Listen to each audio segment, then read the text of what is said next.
Yo quiero invitarlos hacia un tiempo de paz en esta noche. Vamos hacia un tiempo de paz.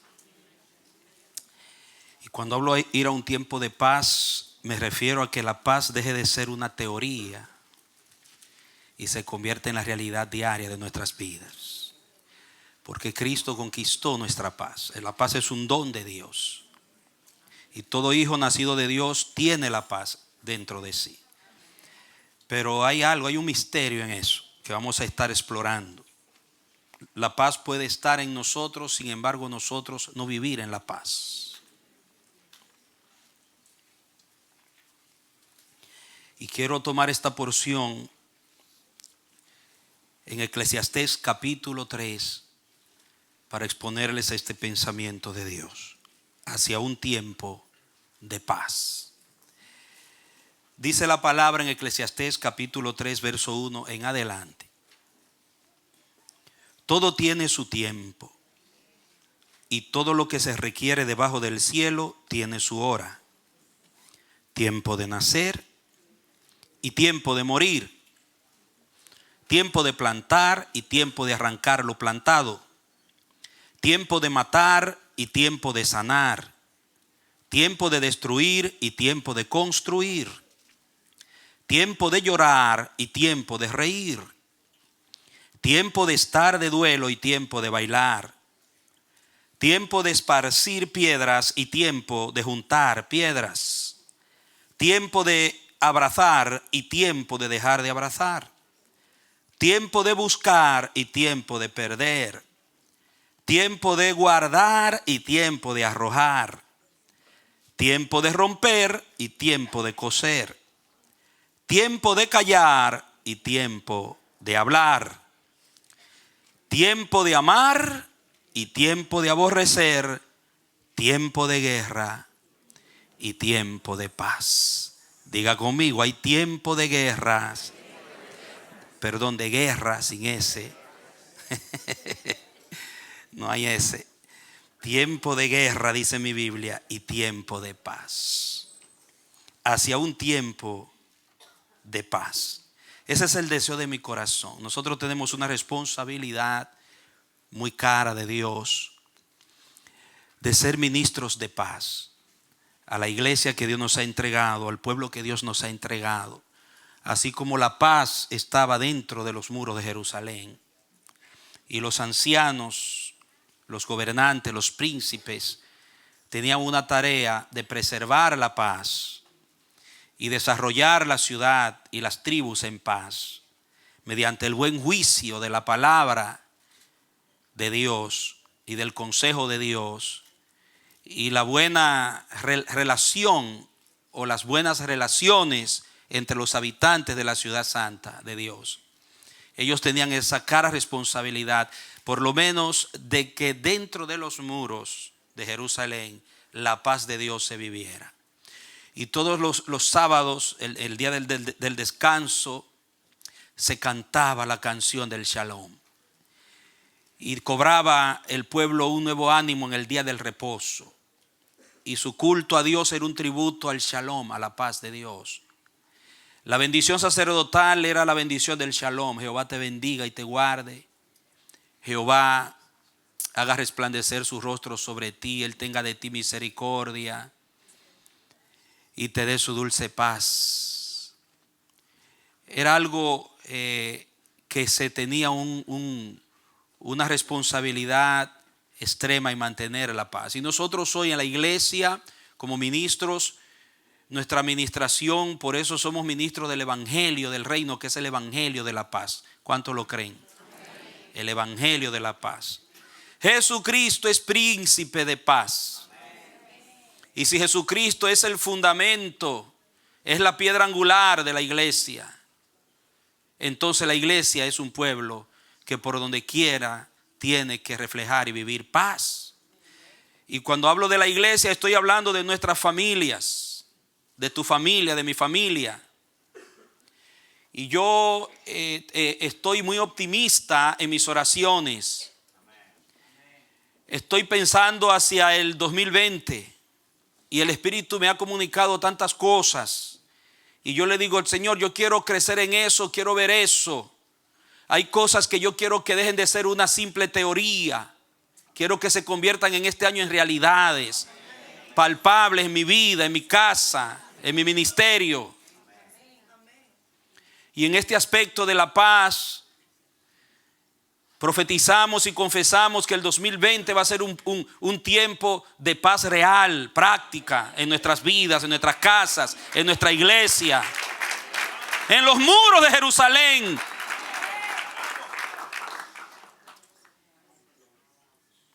Y vamos a celar la paz dentro de los muros del pueblo de Dios. Salomón dijo que hay tiempo de guerra en singular y hay tiempo de paz. David, al hablar de la paz, la contrasta también con la guerra en el Salmo 125 al 7. Por favor, ayúdenme. Gracias. Dice: ay de mí, que moro en Mesech y habito entre las tiendas de Cedar. Mucho tiempo ha morado mi alma con los que aborrecen la paz. En medio de Mesech y de Cedar, un lugar de luto, un lugar, eso significa Mesech y Cedar, un lugar de violencia, de ataques, de asedio. David se sentía, cuando escribe ese salmo, en medio, dice, vuélvame a poner el texto 6, por favor, dice mucho tiempo. Y la palabra Cedar significa eso, es algo que se prolonga, algo que dura. Dice, ha morado mi alma con los que aborrecen, ¿qué? La paz.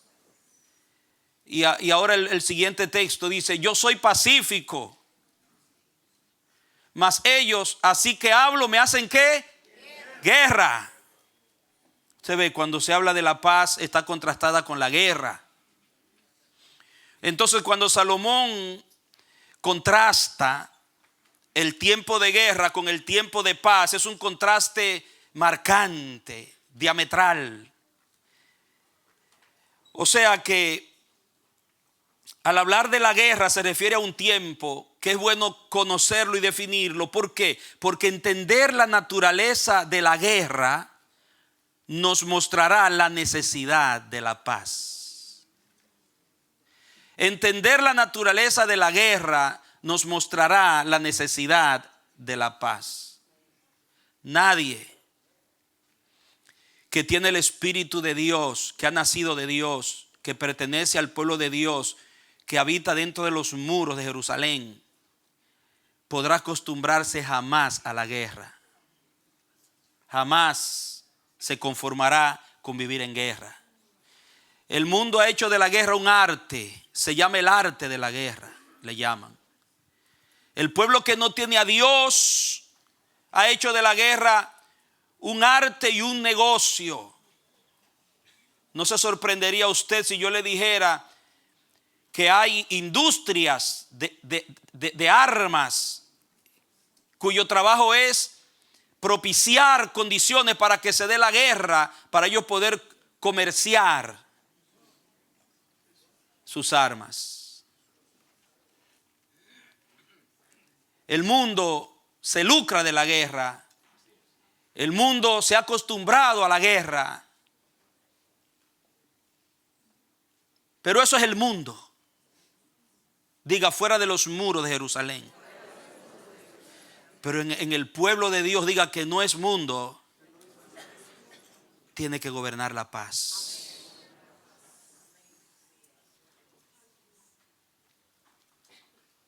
Entonces, si hay tiempo de guerra y hay tiempo de paz, significa que cuando Dios me trasladó del reino de la oscuridad al reino del amado Hijo, ya mi tiempo de guerra pasó.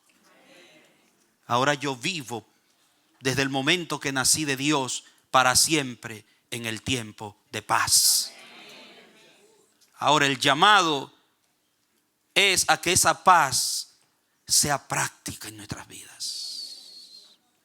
Más que una teoría, se convierte en una realidad.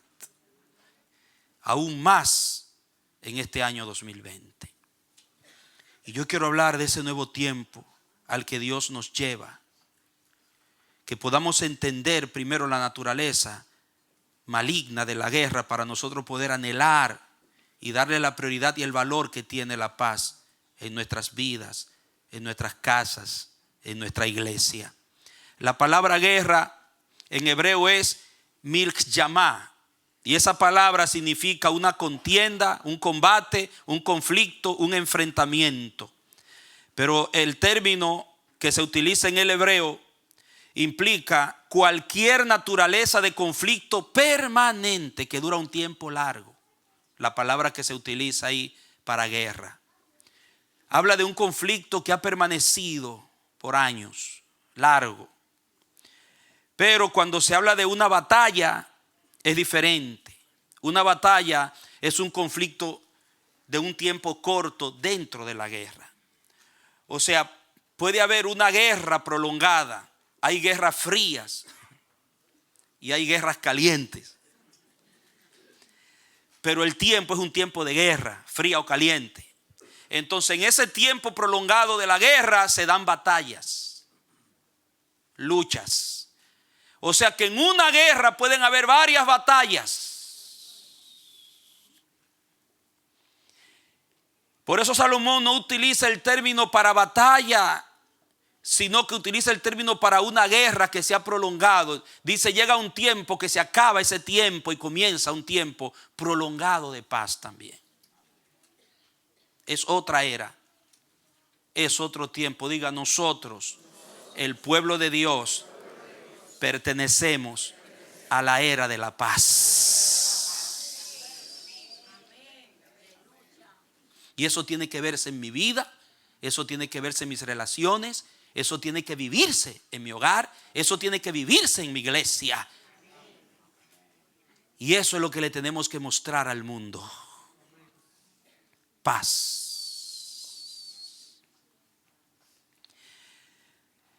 Cuando leemos, por ejemplo, en Primera de Samuel 17, vaya conmigo, ponga un marcador, Primera de Samuel 17. Hay algo allí que quiero, en esta diferencia de lo que es la guerra y lo que son las batallas. Dice el verso 1, voy a también hacer uso de la pantalla. Dice, los filisteos juntaron sus ejércitos. ¿Para qué? Para la guerra. Y se congregaron en Soco, que es de Judá, y acamparon entre Soco y Azeca, en Efes Damín. Esa guerra, ustedes saben que no empezó ahí. Ya ellos venían peleando hacía tiempo ya. Cuando usted se lee los primeros capítulos de Primera de Samuel, ve que los filisteos venían en un conflicto largo contra Israel. Y por eso se usa la palabra que se juntaron. La idea es para continuar la guerra. Cuando se menciona el término que se utiliza ahí, que es el término milchamá, está hablando de un conflicto que ya está. Hubo un paro, hubo un cese, pero vuelve y se levanta. Entonces, la idea es, los filisteos juntaron su ejército para seguir peleando. Esos filisteos querían todo el tiempo vivir peleando con Israel. Entonces, cuando vemos en el mismo capítulo, el verso 21, deme un saltito al verso 21, dice, y se pusieron en orden de batalla. Ya aquí no se traduce guerra, sino batalla. Israel y los filisteos, ejército frente a ejército. Ahí la palabra que se utiliza para batalla en el hebreo es arak, que implica la confrontación en ese momento. Entonces, es una batalla más dentro de la guerra que se venía dando. Y ellos habían tenido varias batallas, pero era una guerra. Note bien eso. Va a entender por qué entro con ustedes a esta explicación. Porque cuando Salomón dice hay tiempo de guerra en singular, está hablando de un conflicto prolongado, una era de conflicto, una era de problema, una era de hostilidad, de confrontación. Diga conmigo, es tiempo de que se acabe para siempre la era de la confrontación y del conflicto en mi vida.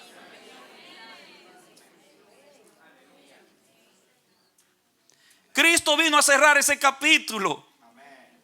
Él vino a cerrar esa era, pero muchos siguen en ella.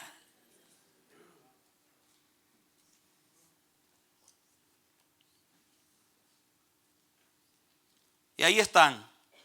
La diferencia entre guerra y batalla. Ahora entienda esto. Cuando vamos a Santiago, el Nuevo Testamento, capítulo 4, verso 1 en adelante. Santiago 4.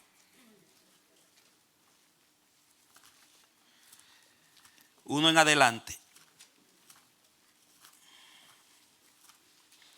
Voy a leerlo en mi versión y también allá.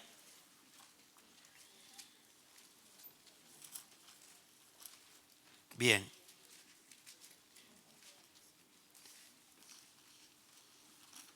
Dice la palabra. Note bien ahí. ¿De dónde vienen las guerras y de dónde los pleitos entre ustedes? Diga guerra y pleitos. ¿De dónde vienen las guerras y de dónde los pleitos entre ustedes? ¿No surgen de sus mismas pasiones que combaten? Note la palabra otra vez, combaten en sus miembros. Codician y no tienen, matan y arden de envidia, pero no pueden obtener. Combaten y miren, y hacen guerra. Ahora está en singular. La idea es que esto es un combate, un conflicto que se prolonga. Santiago no está hablando de un pleito que duró 10 minutos y se solucionó y vuelve y se levanta en 10 minutos. No, está hablando de algo que se establece y que no permite que el Espíritu Santo de Dios y que la paz de Cristo gobierne. Y habla de la condición interna del corazón de esa gente. Es interesante ver en el original griego cuando dice las guerras y los pleitos. Allí dice en el verso 1, póngame el 1, gracias. ¿De dónde vienen las guerras y los pleitos entre vosotros? También se utiliza la palabra guerra y pleitos. Y luego el 2 dice: codiciáis y no tenéis, matáis y ardéis de envidia y no podéis alcanzar, combatís y lucháis, pero no tenéis lo que deseáis porque no pedís. Combatís y lucháis. Luego usted ve que más adelante en el verso 4 dice: gente adúltera, ¿no saben que la amistad con el mundo es enemistad contra Dios? Santiago quiere decir esa actitud de guerra constante, esa actitud de pleitos tras pleitos, esa actitud de hostilidad entre ustedes, es el espíritu del mundo. Ustedes están ligados al mundo, están amistados con el mundo, y ese espíritu del mundo es lo que se está reflejando en sus actitudes bélicas. Y esa era no debe ser. Debe detenerse. Pero ahí no está hablando de una artillería con cañones, escopetas. Está hablando, amados, de actitudes y palabras y acciones que ofenden, que destruyen, conflictos, pleitos, contiendas, que también es una guerra. Porque la palabra utilizada es una palabra general para todo tipo de conflicto que se prolonga. Triste ver cómo hay estados que pasan años en una guerra y nunca puede haber un gobierno estable. Por ejemplo, el país de Haití es un país vecino con mi país, República Dominicana, que está en constante conflicto. Ahí se levanta un gobierno y vuelven y lo tumban. Y no se ha acabado de establecer el que subió ahora, que ya están armando una trama para tumbarlo también. Y es una constante guerra. Hay países que están en una constante guerra. Y usted ve nuestros países, amado, cómo es la situación en el sistema. Ahora mire usted, por ejemplo, hay algo que a mí me ha sorprendido y me ha causado mucha admiración en Centroamérica. Que en Centroamérica han habido guerrillas, están las maras, está la violencia, hay muchas cosas, pero casi no se habla de Costa Rica, porque no tiene ejército. Es un país que optó por ser neutral en Latinoamérica. No tiene ejército. Y resuelven sus situaciones de otra manera. Ahora mire todos los países que tienen ejército. Cuando no hay guerra activa, caliente, hay guerra fría. Un problema. Porque en el diseño de Dios, amado, no estuvo la violencia, la guerra, la muerte con armas, que el hombre matara a su prójimo, ni que se utilizara la violencia como un recurso para establecer el orden, ni para sofocar la rebelión. El diseño de Dios es un diseño de paz. Eso empezó en el diablo y lo vamos a ver. Por eso es que cuando se habla de la guerra, de los conflictos en la iglesia, en el pueblo de Dios, se atribuye al mundo, al espíritu del diablo, a Satanás, no al espíritu de Dios ni a Dios. Dice que el ocuparse de la carne es que muerte, pero el ocuparse de qué? Del espíritu es vida y paz. Cuando habla de las dos sabidurías, la sabiduría del diablo, y te ilustra la sabiduría del diablo, la presenta como una sabiduría hostil, destructiva, dañina, enfermiza, caótica. Pero cuando habla de la sabiduría de Dios, dice que es pacífica. Note los dos espíritus.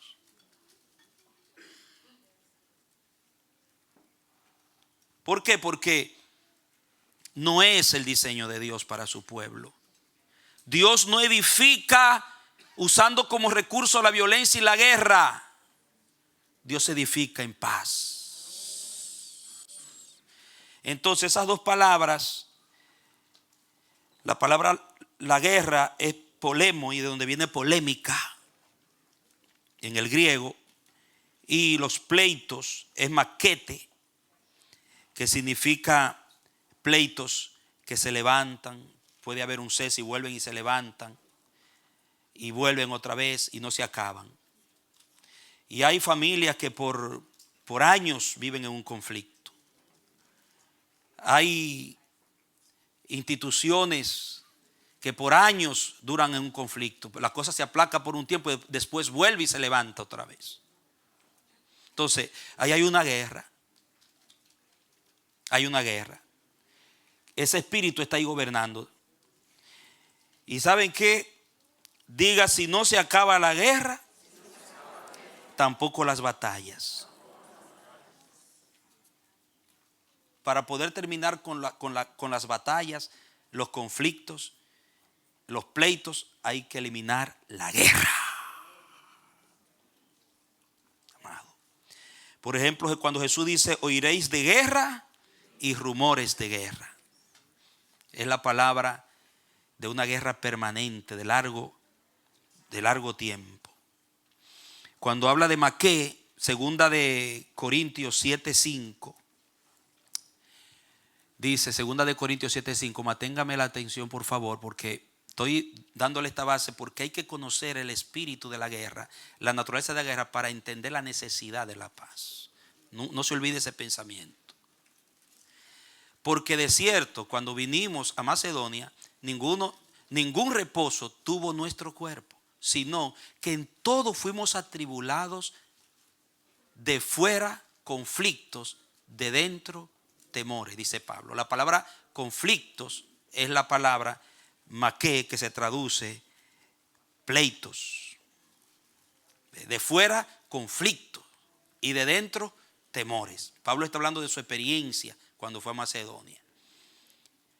Ataques desde fuera, constantes conflictos. Entonces la palabra ahí es maqué. En 2 Timoteo 2:23, el uso del término dice 2 Timoteo 2:23 dice, pero desecha las cuestiones necias e insensatas, sabiendo que engendran ¿qué? Contiendas. Ve, ahí está. Maqué. Contiendas.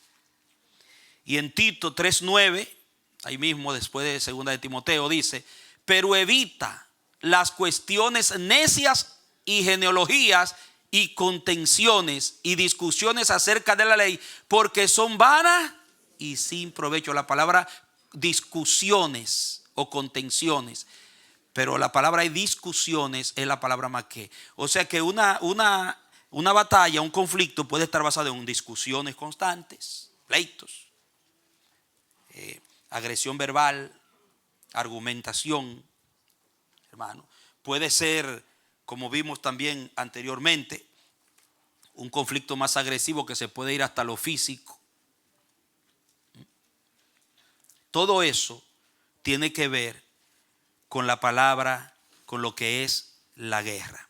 Entonces, oiga, el polemo y el maqué, las guerras y los pleitos, contiendas, discusiones, disensiones, es el gen guerrillero que opera en el hombre viejo. Oiga, en mi hombre viejo, en el hombre viejo, hay un gen guerrillero. Que usted nació con ese gen.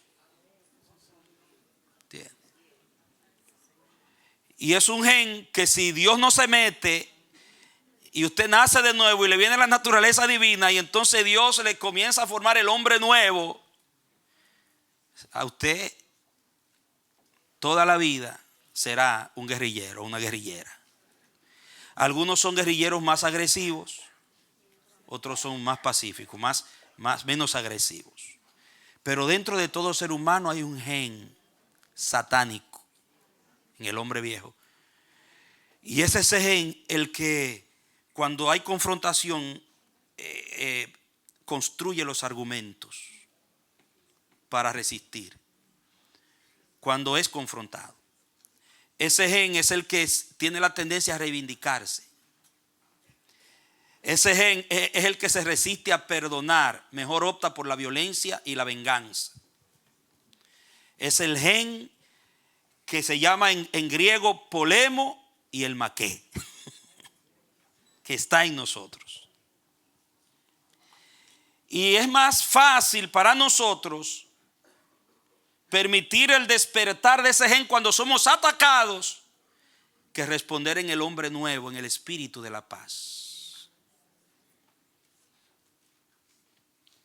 Entonces por eso hay que ocuparse del espíritu para poder tener vida y paz.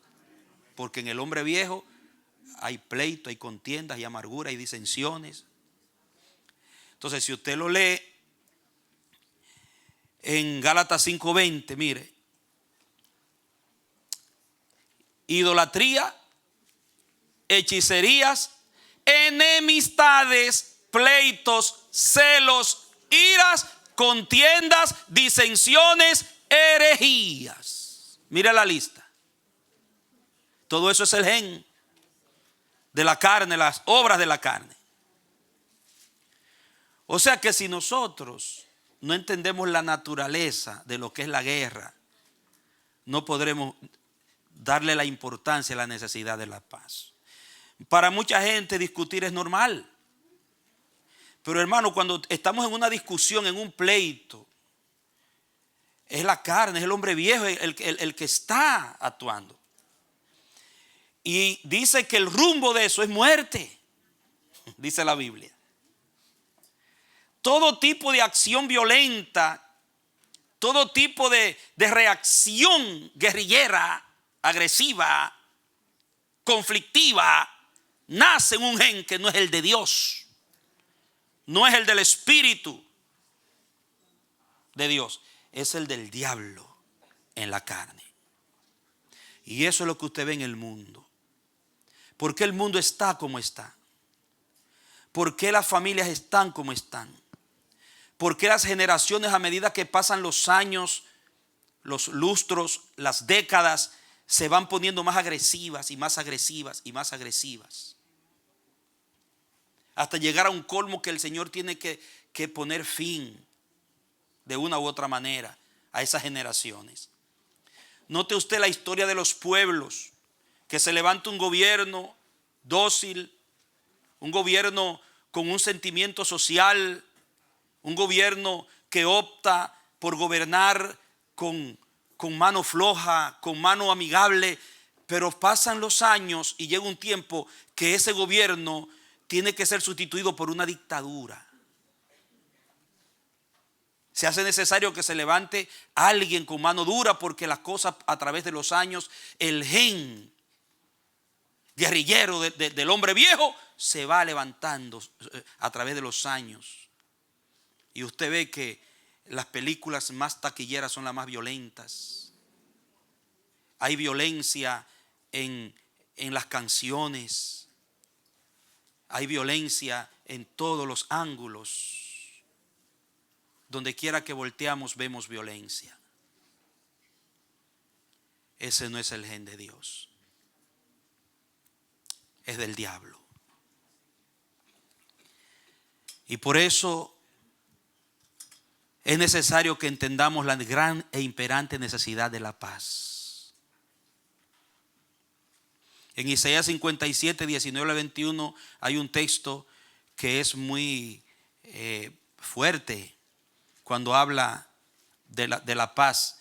Dice Isaías 57, verso 19.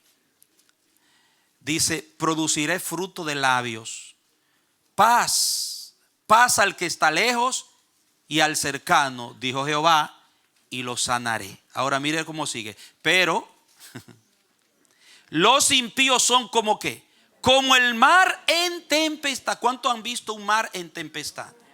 Yo lo he visto, porque yo me crié en un pueblo que está a la orilla del mar ahí, San Pedro de Macorís, los que son de allá.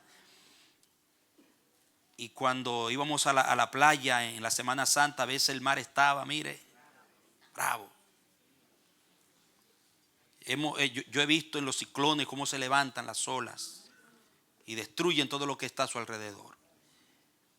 ¿Cuántos vieron el tsunami, aquel tsunami en Asia? Dice que los impíos son así. Son como el mar en tempestad, que no pueden estarse quietos. Esa palabra, mire que está hablando en un contexto de paz. Esa gente no pueden tener paz. No saben lo que es quietud, reposo, estar tranquilo, reaccionar con tranquilidad, con reflexión, amado, con dominio propio, con templanza. No saben porque son impíos. Hay una naturaleza genética, espiritual maligna que los lleva a ser así. Son como el mar en tempestad, que no puede estarse quieto, y sus aguas arrojan ¿qué? Cieno y lodo. Wow. Cieno y lodo. Cuando hablan, cieno y lodo. Cuando actúan, cieno y lodo. Ese es el mundo. Pero no se concibe. Cuando Dios habla de aquellos a quienes Él va a sanar, dice: a ellos yo le daré fruto de paz en sus labios. Pero el impío no, el impío va a estar como el mar en tempestad. Y mire, dice: no hay paz, dijo mi Dios, para los impíos. No hay. La idea es imposible que en la naturaleza de un impío y en la impiedad se genere la paz de Dios.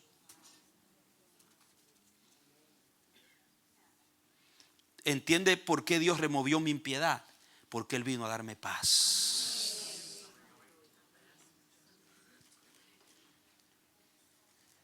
Entonces, la diferencia entre el pueblo de Dios y el mundo, la diferencia entre un hijo, una hija de Dios y los hijos del diablo, la diferencia entre la iglesia y una institución que no es iglesia, la diferencia entre tu casa donde Dios mora, gobierna el reino, y la casa que no tiene el reino.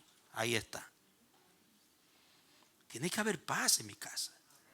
Y no una paz hoy porque me subieron el sueldo, porque Dios me hizo un milagrito. No estoy en paz porque las cosas me están yendo bien. Se me dio lo que yo quería. Las cosas me están saliendo bien. Pero cuando las cosas no salen como yo espero, ahí se revoltean el mar. Viene la tempestad. No, paz permanente. El nacido de Dios está diseñado para vivir en paz permanente. La paz es para ti. La paz es como el aire, la paz de Dios que tú respiras, que siempre está ahí y te permite vivir.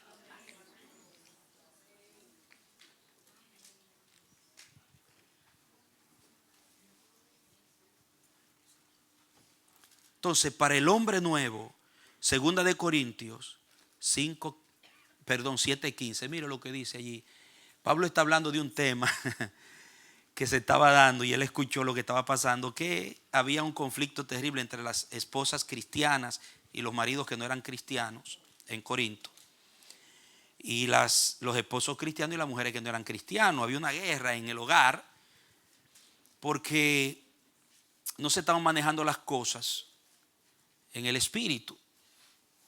Entonces, cuando usted lee en 1 Corintios 7:15, yo dije segunda, pero es primera. Perdonen, disculpen. Dice, pero si el incrédulo se separa, sepárese, pues no está el hermano o la hermana sujeto a servidumbre en semejante caso, sino que a paz nos llamó Dios. Diga, a paz me llamó Dios. Repítalo, a paz me llamó Dios. Esa tiene que ser la mentalidad del hijo y la hija de Dios, del que pueblo de Dios. Cualquier situación de conflicto que se levante, tú tienes que estar armado con ese pensamiento. Tú tienes que vivir armada con ese pensamiento. Yo no me voy a meter en ese lío porque a mí a paz me llamó Dios. Dios no me llamó a seguir en guerra. Ya el tiempo de guerra pasó. Ahora es tiempo de paz para mi vida. ¡Aleluya! Y el que te quiera meter en su conflicto, no entres, porque a paz te llamó Dios. Se te presentan dos que están en un conflicto irreconciliable y te piden opinión. No te parcialices ni a un lado ni al otro. Sé neutral y procura reconciliación, procura la paz, porque tú eres evangélico, eres evangélica. Y el evangelio es el evangelio, diga, de la paz. ¿Cuánto evangélico hay aquí? ¿Cuántos evangélicos hay aquí? Entonces tú eres un pacificador, tú eres una pacificadora, y eres pacífico y eres pacífica. Entonces no vamos a echarle leña al fuego, no vamos a levantar contiendas, no vamos a alimentar intenciones contenciosas a nadie ni en ninguna plaza. Nosotros donde quiera que vayamos tenemos que ir en ese espíritu de la paz, porque es tiempo en mi vida, desde que Cristo llegó, es tiempo de paz. La guerra pasó, las batallas pasaron. Diga, si Él quitó la guerra, ya no puede haber batalla. Denle un aplauso al que reina. Aleluya. Porque las batallas se dan donde hay una guerra que no ha sido resuelta. Si ya perdonamos, nos reconciliamos, eso pasó, ya la guerra se acabó.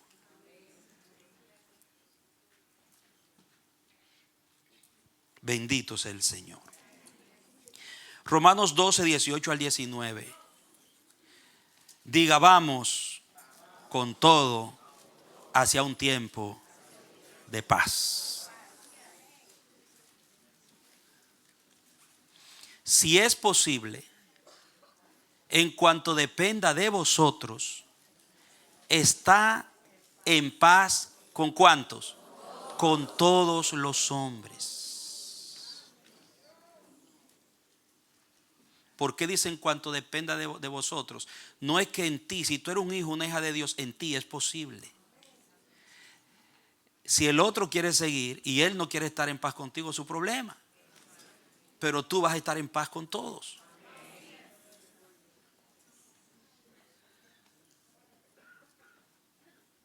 Otro texto, Efesios 6:12. Mire, usted no tiene enemigos ni enemigas. ¿Sabía usted eso? No existe un ser de carne y sangre que sea su enemigo ni su enemiga. En cuanto a usted, o sea, yo no considero a nadie mi enemigo. Si alguien se ha constituido en mi enemigo o en mi enemiga, pues que pelee con él, que se ponga delante de un espejo y él mismo se caiga a golpe. Él mismo se insulte, porque yo no tengo enemigo. ¿Entiende?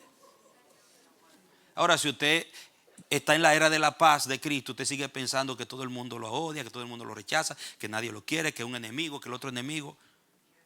¿Entiende? Entonces, no va a disfrutar la paz. Dice, porque no tenemos lucha, mírelo ahí. ¿Contra quién? Contra sangre y carne. Usted, hermano, no tiene lucha contra sangre y carne. Su batalla, su pleito no es con nadie como usted, de carne y sangre, humano. La lucha con quién es, sino contra principados, contra potestades, contra los gobernadores de las tinieblas de este siglo, contra huestes espirituales de maldad en las regiones celestes. Mira quiénes son nuestros enemigos. Los demonios y Satanás son nuestros únicos enemigos. A ellos es que tenemos que resistirlo. Dice, firmes en la oración, vistiéndonos toda la armadura de Dios.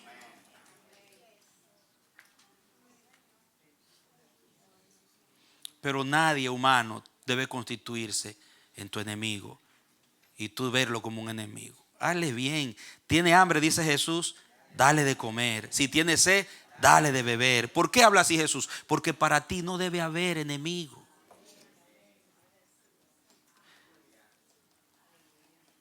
Es triste cuando en una familia cristiana hay bandos, hay fronteras y hay una guerra fría. Personas en la misma casa que son cristianos evangélicos del evangelio de la paz, hermano. Y despies hermosos que anuncian la paz. Y pasan días sin hablarse en la familia. ¿Cómo se entiende eso? Porque no es porque no tienen la paz, es que no han entendido el espíritu de la guerra. ¿Cuál es el propósito de ese demonio?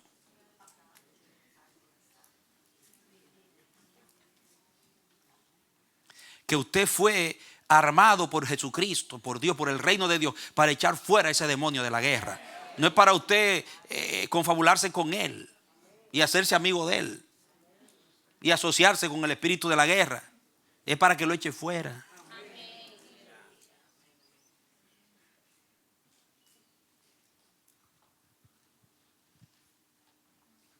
Y ahí lo dice, esos son nuestros enemigos. Esa es nuestra lucha. Mi única lucha es contra el diablo y sus demonios. Fíjese que en el tiempo del cristianismo primitivo, en el siglo II y III, hubo un problema serio con esto de la guerra. Donde habían ministros que estaban de acuerdo en que los cristianos fueran a la guerra, a pelear por Roma. Pero había una cantidad de ministros que decían que eso no podía ser posible en los cristianos. Y desde ese tiempo se manejan dos posiciones, que hoy la tienen también. Donde hay una posición de algunos teólogos y ministros que dicen que cuando un cristiano se alista en el ejército, cuando él mata a alguien y pelea, no se le imputa a él, sino al Estado. Y se basan de casos bíblicos, cuando Dios le dijo a Israel, no matarás. Pero cuando tuvieron que meterse a tomar la tierra prometida en Canaán, no se cumplió ese mandamiento. Porque ya ellos estaban actuando como un estado de Dios, como un pueblo. No podían matar individualmente por un deseo propio, por una idiosincrasia o por una ambición de él. Sino en caso justificado como una nación para defender la causa de Jehová, echar fuera, porque si ellos no guerreaban, a ellos los iban a imponer la idolatría y todo lo que había allí. Entonces aplican que matar solo por un capricho propio, por una ira tuya, es condenado por el gran mandamiento, no matarás. Pero si tú eres un militar, eso no se te cuenta sino al Estado. Bueno, yo no digo ni que sí ni que no, ¿entiendes? Porque hay situaciones allí muy importantes. Hay otra posición que dicen que de ninguna manera un cristiano puede ir a la guerra ni alistarse en el ejército. Por ejemplo, un Amish de allá de Pensilvania, ellos no van a la guerra. Los menonitas no se alistan en la guerra. Y hay grupos hermanos de la fe, que ellos son pacifistas totales. Entonces, pero mire lo que opinaban algunos de los padres, por ejemplo, Orígenes, en el siglo segundo y mediados del tercero, decía: nosotros los cristianos, está especificando, no podemos empuñar la espada y luchar en contra de nuestros semejantes. No debemos aprender el arte de la guerra. Somos hechos hijos de paz. ¿Cuántos son hijos de paz? Somos hechos hijos de paz mediante nuestro Maestro Jesús. Podemos, mediante oraciones, reprender y destruir todos los demonios que son los causantes del odio y de las guerras. Oiga bien lo que dice Efesios. Nuestras luchas son con armas espirituales, que son nuestras oraciones dirigidas al trono de Dios.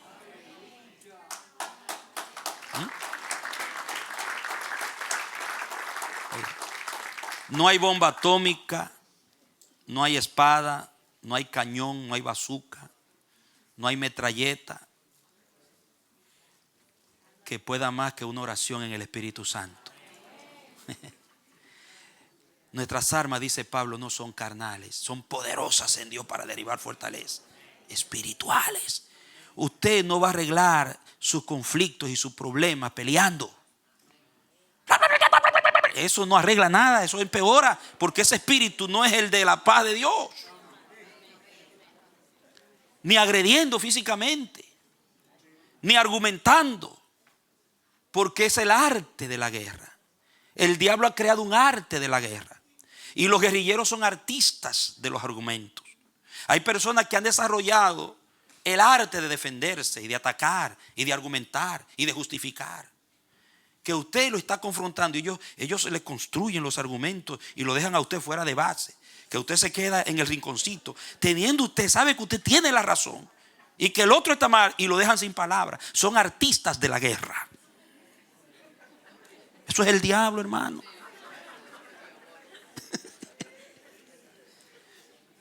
Se defienden, hermano, y argumentan, porque usted le está hablando y le está diciendo y le está tratando de llevar al razonamiento, pero están armando en su mente el argumento que le van a lanzar. Y ¡pah! Cuando se lo lanzan, usted no encuentra qué decir. ¿Y dónde llega uno? La guerra sigue. Entonces, no, hermano, oración, oración, oración. Yo he visto tremendas batallas ser ganadas por la oración en mi carrera pastoral. Recuerdo un varón en Bonaire que en el trabajo, un hombre de Dios lindo, ya nuevito en la fe, un ingeniero es él. Cuando él se entrega a Cristo, parece que no le cayó bien a su jefe que él fuera, que dijera que era cristiano, y se enteró de que iba a la iglesia y le cayó encima. Y la esposa de ese señor es una cristiana firme desde el que lo atacó al hermano. Ahora él está yendo a la iglesia, se entregó a Cristo y está yendo el que atacó al hermano del que yo le amo. Gracias al Señor. El Señor lo pasó por un sedazo que tuvo que humillarse ante Dios. Y que lo quería sacar. Quería que lo echaran y le armaron unos argumentos y unas acusaciones falsas. Y el hombre quebrantado pidió una cita conmigo y me dice: pastor, mire lo que me está pasando, ¿qué usted me aconseja? Me está calumniando, mire lo que me dice. El hombre se le ha dado conmigo y me quiere que me voten. Yo le dije: varón, vamos a orar, oración. No te enfrentes tú con él, enfréntalo al Señor. Y comenzamos a orar, y la esposa de él, que es ahora la líder de la intercesión, la sierva que está al cargo de la intercesión en la iglesia en Bonaire. Oración, hermano. El Señor le dio un vuelco que después el que terminó afuera fue el otro.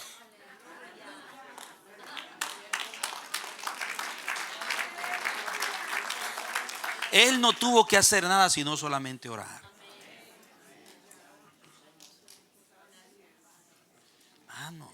Tú tienes las armas más poderosas Las armas que Dios te ha dado para establecer la paz, su paz en la tierra, no hay demonios, no hay poderes que la resistan.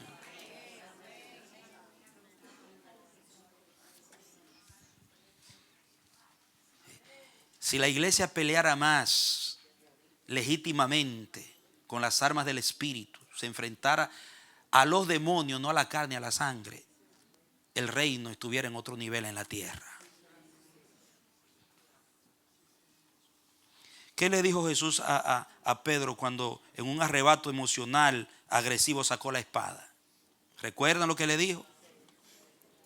Mete tu espada en la vaina, porque el que espada mata, espada morirá. Esto no es, en mi reino no es así. ¿Y qué le dijo el Señor a Pilato? Juan 18:36, póngamelo ahí para que ustedes vean qué palabra es esa. Dice, respondió Jesús, ahí habiendo sido calumniado, estaba siendo maltratado frente a Pilato, todo vejado el Señor. Respondió, dice, mi reino no es de este mundo. Si mi reino fuera de este mundo, ¿qué haría? Mis servidores actuarían en el espíritu del mundo. Ellos se defenderían conforme al gen del mundo, del diablo. Ellos pelearían para que yo no fuera entregado. Ahora mismo hubiera habido un pleito terrible aquí, para que yo no fuera entregado a los judíos. Pero mi reino no es de aquí. ¿Qué está diciendo Jesús? Que esto no es completo. Por eso usted ve en la historia del cristianismo la guerra santa, le pueden poner santa. ¿Qué la guerra qué? ¿Qué las cruzadas? ¿Qué lo esto? Mentira del diablo. Eso no era de Dios. El evangelio es de la paz. Y está ahí. Y el evangélico es pacificador. Es pacifista. Y es pacífico. Y no el océano Pacífico allá. No.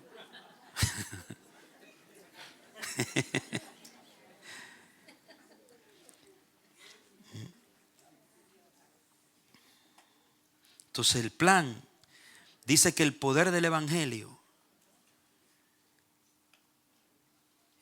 es el poder de la paz. Y está orientado no a detener batallas. Oiga, el poder del evangelio, que es el poder de la paz, está orientado no a detener batallas, sino a desarraigar la guerra permanentemente.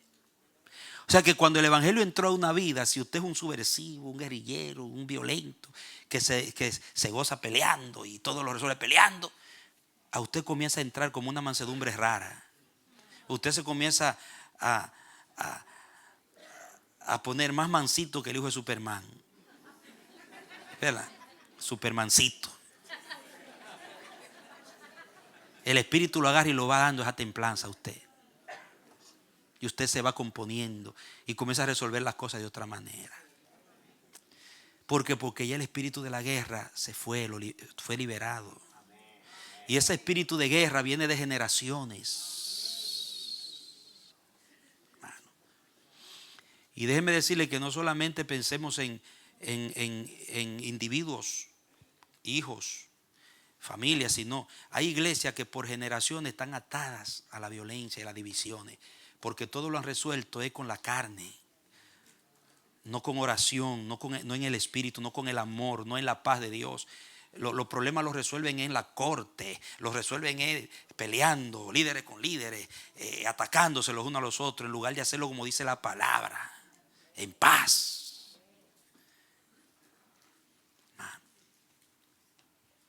Y ese espíritu de división sigue. El espíritu de división sigue. Porque no se manejaron bien las cosas. Y se está tratando de establecer la paz con el espíritu de la guerra. Diga, no se puede establecer la paz con el espíritu de la guerra.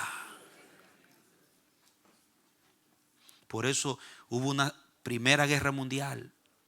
Y después hubo una segunda guerra mundial. Y se amenaza con una tercera. Y si Cristo no viene y le pone fin, seguirá el mundo de guerra en guerra. Por eso es que Cristo tiene que venir y vendrá. Gloria a su nombre. El príncipe de paz. Aleluya. Efesios 2, 14 al 21. Qué linda porción, qué hermosa porción sobre este tiempo de paz. Porque vamos hacia un tiempo de paz real, de paz práctica. Dice, porque Él es nuestra paz. ¿Quién? Jesús. Él es nuestra paz, que de ambos pueblos hizo uno, derribando la pared intermedia de separación, aboliendo en su carne las enemistades, la ley de los mandamientos expresados en ordenanzas, para crear en sí mismo de los dos un solo y nuevo hombre, haciendo ¿qué? La paz. Y mediante la cruz reconciliar, mire la palabra, con Dios a ambos en un solo cuerpo, matando en ella ¿qué? Las enemistades.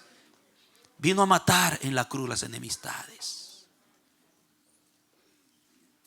Vino a ponerle fin a la guerra. 17. Y vino y anunció las buenas nuevas ¿de qué? De paz. Ese fue el mensaje que a usted lo hizo nacer de nuevo. Ese fue el evangelio que usted escuchó, el de la paz. Seguro. El evangelio que lo salvó a usted es el evangelio de la paz. Hay algunos que yo no sé cuál fue el evangelio, porque después que se convirtieron son más revoltosos que antes de convertirse. Mano, hay unos evangeliquitos por ahí, una evangélica que llegan a un sitio y ellos tiran la bomba y se van. Dejan un lío donde quiera que van.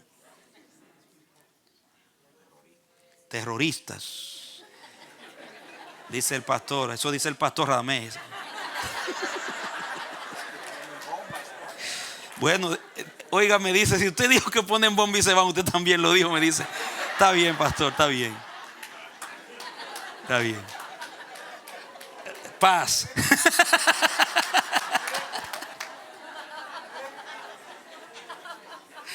Miren, amado, escúcheme. Ustedes saben los líos que nos ha tocado resolver a nosotros los pastores, de gente que llegan a la iglesia, llegan como santitos, santitas, y después de un tiempo se desaparecen y dejan unos líos. No, hermano, si tú naciste del evangelio de la paz, eres evangélico, evangélica, pacífico, pacifista, donde tú llegues, tú no puedes dejar un lío, tú dejas vida.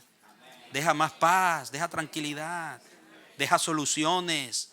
Que la gente quiere que tú vuelvas, que vuelvas ahí donde tú estabas. No dicen, ay, que ese nunca vuela por aquí. Que aparezca una iglesia que se acomode por allá.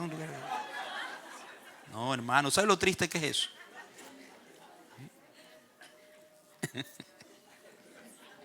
Donde quiera, lío en el trabajo, lío en la casa, lío en la iglesia, lío donde quiera que están. Y llamarte evangélico. Vamos a leer qué es el evangelio. Dice evangelio de la paz. Mire, el evangelio mío tiene apellido. Evangelio de la paz. Pero hay algunos que son evangélicos sin el apellido. Entonces, si el evangelio entró a mi casa es para traer paz. Entró a mi matrimonio para traer paz. Si está en la iglesia tiene que haber paz. Las cosas se resuelven en paz. ¿Sabe qué hace un pacificador? Que cuando está alterado, como que la carne, el hombre viejo está revolteado, no toma decisiones, ni actúa, ni reacciona, ni acciona. Se queda quieto y ora. Carne, sométete.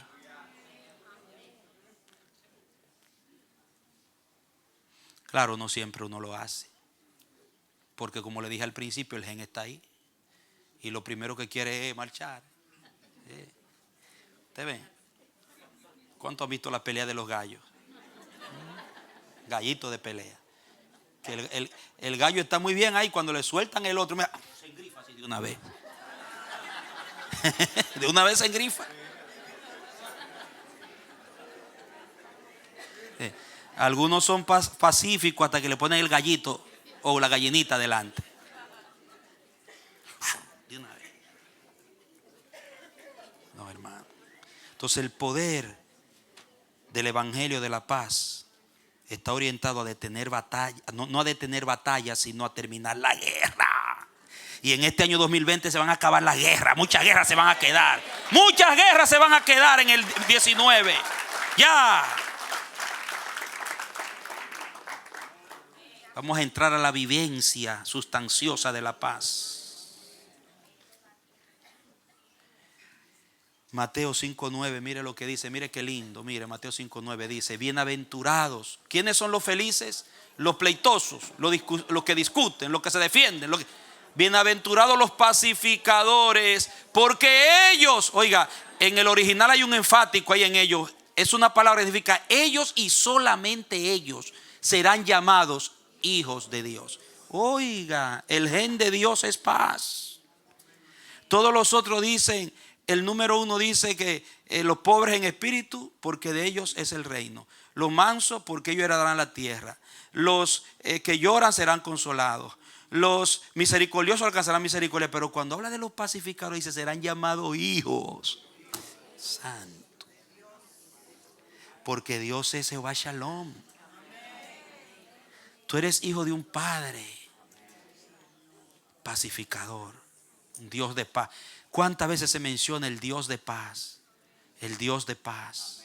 El Dios de paz. El Dios de paz. Cuando usted se sienta como que se le quieren revoltear las hormonas y quiere atacar, comienza el Dios de paz. El Dios de paz. El Dios de paz. O comience a cantar Shalom, Adonai, Shalom. Shalom Adonai, Shalom. La paz del Señor, la paz del Señor, la paz del Señor, la paz.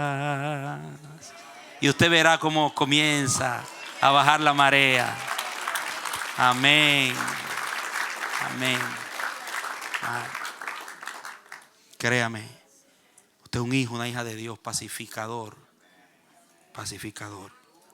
Bien, miren, la palabra entonces establece claramente que la naturaleza de la guerra es genéticamente satánica. ¿Cuántos lo creen? Todo lo que es espíritu de pleito, de contienda, de disensión, de violencia, es genéticamente satánico. Y de ahí venimos, no para ahí vamos, de ahí venimos saliendo.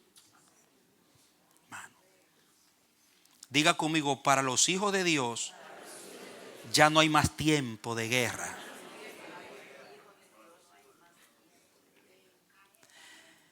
Entonces dice, tiempo de guerra y tiempo de paz. Esa palabra paz, escúcheme bien, paz. Ya vimos la naturaleza de la guerra. Shalom. Hay algo muy interesante en esa palabra. Me sentí motivado a meterme un poco más profundo en el estudio de esa palabra y pude descubrir algo muy especial. Hay lo que se llama la pictografía hebrea, que es las letras pintadas del idioma hebreo, que los antiguos, los alfabetos lo hacían representando en las figuritas lo que el contenido de las palabras. ¿Entiende? O sea, que cuando se pensó en la paz, las letras que se usaron para escribir Shalom, cada letra tiene un significado que tiene que ver con el espíritu que se mueve en esa palabra, el poder que se mueve en esa palabra. Y cuando yo fui a la pictografía hebrea, miren esto, vi algo interesantísimo. La letra, la primera letra, es una figura así. ¿Todas las pueden ver? Significa, se pronuncia men. ¿Entiende? Y representan las aguas y olas brutas. Es como cuando un mar, las olas están así, altas, brutas. Y representaba el caos. Eso es caos. En la pictografía hebrea, de allá, primitiva, eso significa caos. las olas brutas que destruyen. Es la primera palabra. La siguiente palabra que se utiliza es una estaca, como una Y. ¿La ven? Y esa palabra se pronuncia Vav, B corta, A, B corta. Y la estaca significaba establecimiento o fijar algo o establecerlo. Entonces, Mem es caos y Vav, establecer. La siguiente palabra es un bastón de autoridad. Discúlpeme que no volteé las letras para los lados. Es un bastón de autoridad. ¿Y qué significa eso? Se pronuncia Lamet y significa un cayado de autoridad. Y la otra palabra, la última, es Shim, que es como 3 dientes, que significa diente. Y se referían a los dientes de un león que destruía, o de una fiera brava, destructora. Hay otras cosas que veremos más adelante incluidas en eso de los dientes, pero el significado pictográfico yo le estoy dando, lo que representaba en el dibujo. Entonces, oiga bien, traduciendo esto literalmente, porque se leía de derecha, el hebreo se lee de derecha a izquierda, no como nosotros de izquierda a derecha. La traducción sería, la lectura sería de izquierda, de derecha a izquierda, destruir la autoridad que establece el caos. Eso significa shalom en la pictografía hebrea. Destruir la autoridad que establece el caos. O sea que el shalom, el poder del shalom, nace para traer restauración y para impedir el caos, para combatir el caos. Pero no solamente en sí el caos, sino la autoridad que lo produce, el espíritu, neutralizar el espíritu que lo produce. O sea que donde está el shalom comienza a desaparecer el caos. Oigan bien esto. Escuche bien esto. En el concepto hebreo, todo lo que era caos estaba atribuido al diablo y los demonios. Y también en el paganismo grecorromano. O sea que mencionar al diablo, el espíritu del diablo, era sinónimo de desorden, caos, destrucción, enfermedad, depresión, pobreza, miseria, rebelión, anarquía. Todo eso está en la palabra caos y se atribuía al diablo, el espíritu de Satanás. Por ejemplo, el Señor me lleva al caso del endemoniado gadareno. El espíritu o los demonios que estaban operando en el endemoniado gadareno. Note bien esto. Hay casos en la Biblia específicos. Este hombre, cuando Jesús pasa y lo ve, se describe mientras está bajo la posesión de la legión como un hombre que se cortaba el cuerpo, no se podía estar tranquilo, vivía en el cementerio, un estado de violencia, se autodestruía, un desasosiego terrible, un caos era la vida del endemoniado gadareno. Ahora, ¿qué sucede cuando Cristo lo libera?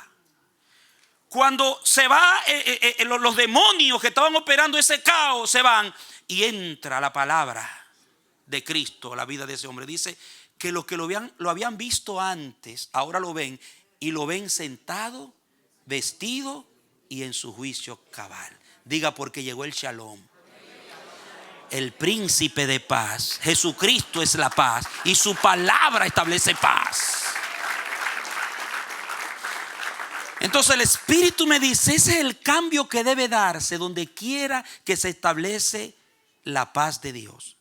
Todo lo que es desasosiego, depresión, violencia, pleito, contienda, desorden, rebelión, toda esa cosa tiene que desaparecer y tiene que venir, porque el poder del shalom neutraliza o remueve la autoridad que establece el caos. Denle un aplauso al Señor.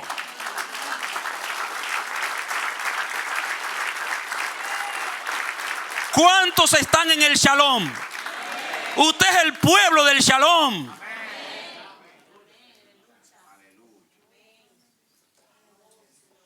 Es tu regalo la paz, es tu don, es tu herencia, iglesia.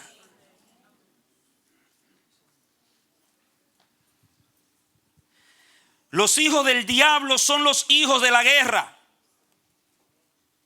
Son los promotores, productores y generadores del caos, del desorden, de la subversión, de la violencia, de los pleitos, la contienda, la ira, la destrucción, la miseria, la pobreza, la enfermedad. Los hijos del diablo, los que tienen el gen de Satanás. Pero los hijos de Dios, según la palabra, son los hijos de la paz. ¿Cuántos son hijos de paz? Tú eres un hijo de paz. Somos hijos de la paz. Mateo 5. Serán llamados hijos de Dios, los pacificadores. Entonces nosotros no somos generadores de caos, no somos generadores de contienda, no somos generadores de subversión, de desorden, de pobreza, de enfermedad, de miseria, de divorcio, de enemistades. Somos generadores de paz, de reconciliación, de unidad, de armonía, de prosperidad, de salud. Porque donde está el shalom hay salud. Un hijo de la paz lleva en sí el espíritu de salud.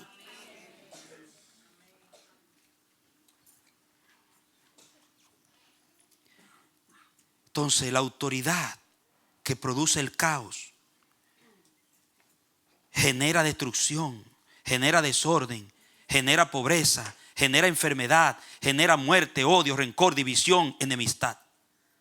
Dios te dice que eso ya pasó. Vamos hacia un tiempo de paz, de shalom. Pero el shalom, al neutralizar y remover esa autoridad maligna, ese poder maligno, genera orden, equilibrio, restauración, salud, vida, unidad, perdón, paz, bienaventuranza, felicidad, prosperidad.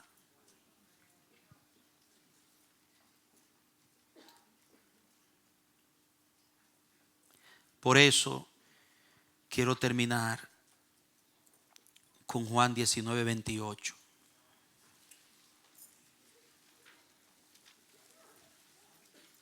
¿Cómo lo logró Cristo? ¿Cómo convirtió el tiempo de guerra en mi vida, en tu familia, en su iglesia, en un tiempo de paz? Él dijo, si mi reino fuera de aquí, hubiera un pleito ahora.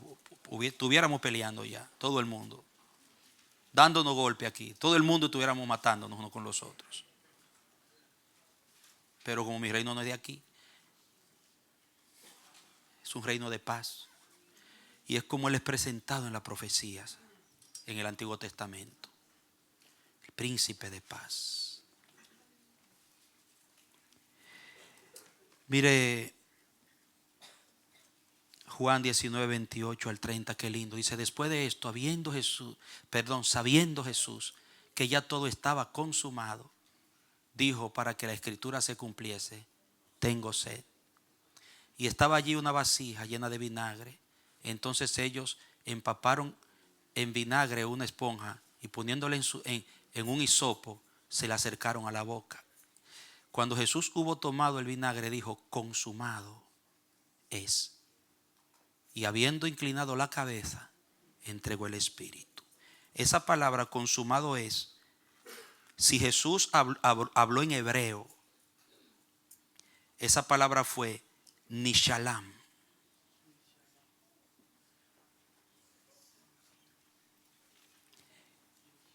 Y es una palabra que se desprende de shalom. La palabra consumado significa saldar una deuda completa. Poner lo que faltaba, completar. Jesús saldó la deuda completa.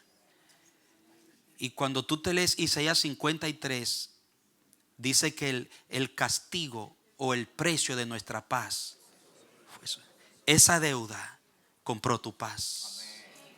Había una cuenta pendiente que le impedía al impío, a este impío que está aquí, tener paz. No había paz para mí, porque había una deuda con Dios que solamente Cristo, la ofrenda perfecta, podía saldar. Y cuando Él fue a la cruz, derramó su última gota de sangre, Él dijo: ya está saldada la deuda, está cancelada la deuda. Ahora hay paz. Hay paz para tus hijos, Jehová. Hay paz para las casas donde yo sea el rey. Hay paz para las vidas donde yo sea el Señor y Salvador. Hay paz para la iglesia donde yo gobierne y reine. Porque ya el shalom vino. Mi shalom consumado es. Dile a tu hermano: no podemos continuar lo que ya Cristo consumó. El tiempo de la guerra pasó. Ahora vivamos el tiempo de la paz.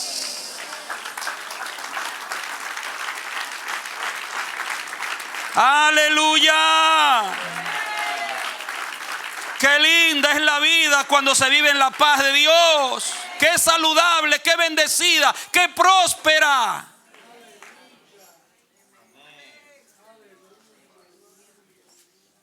Diga: tiempo de paz.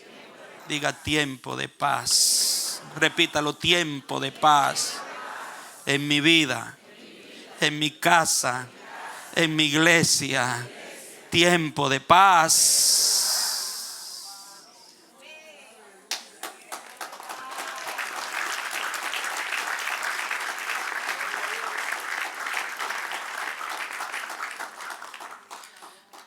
Vamos a comprometernos con la paz.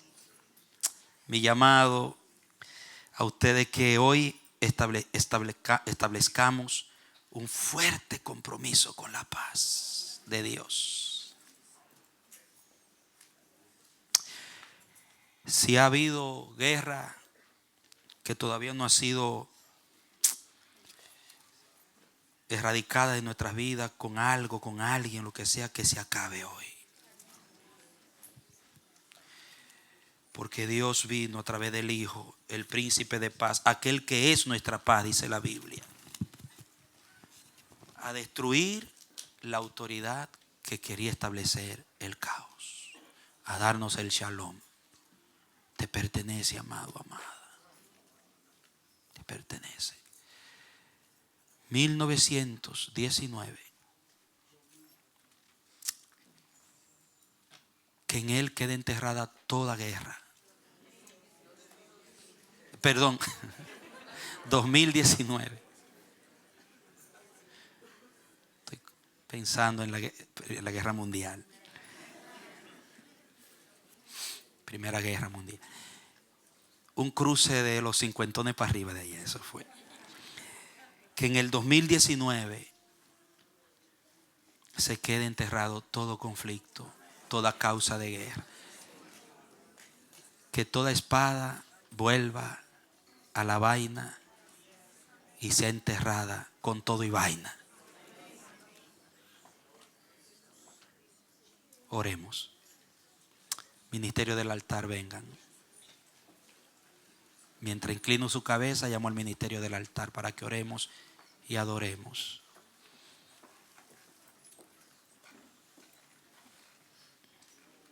Pídale a Dios ahí, comience a pedirle que le ayude a vivir prácticamente esa paz que ya es suya en Cristo Jesús.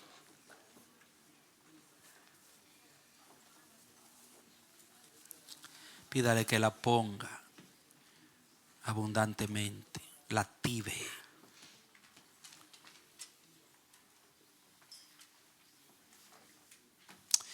Señor, te damos gracias por tu palabra. En eso está la salud de tu pueblo, Señor. En el shalom. Cristo es el origen, es la fuente de nuestra paz. Él es nuestra paz. Que se acabe todo lo que contiene espíritu de guerra, batalla y conflicto en nuestras vidas. Ayúdanos a vivir en esta dimensión.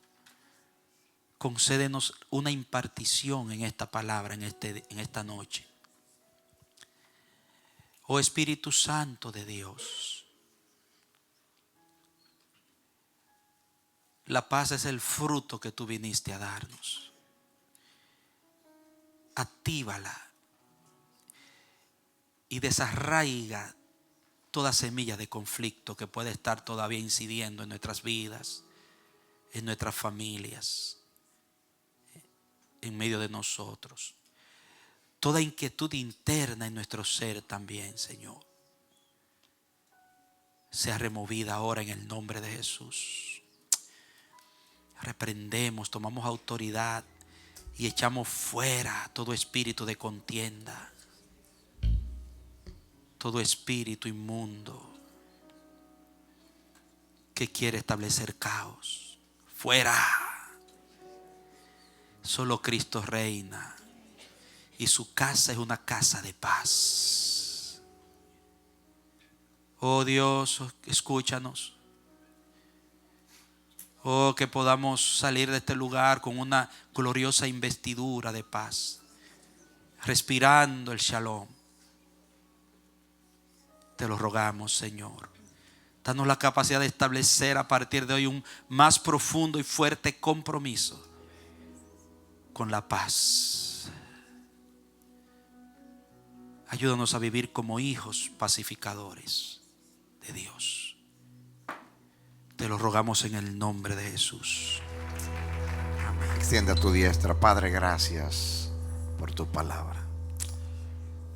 Gracias. Nuestras armas son espirituales. Tú dices, si tu enemigo tiene hambre, dale de comer, tiene sed, dale de beber, porque haciendo esto ascuas de fuego amontonará sobre tu cabeza. No seas vencido de lo malo, mas ven según el bien y el mal.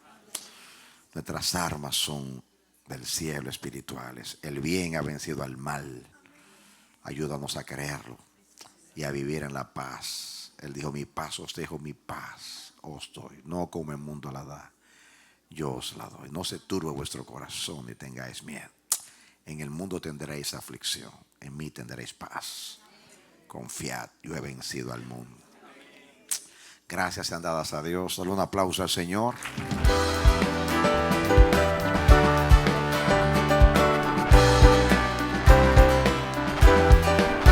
Este ha sido su programa Voz de Restauración. Si desea comunicarse con nosotros, escríbanos al P.O. Box 70, Bronx, New York 10473 o visita nuestra página web www.elamanecer.org. Nos despedimos hasta la próxima. Que Dios te bendiga.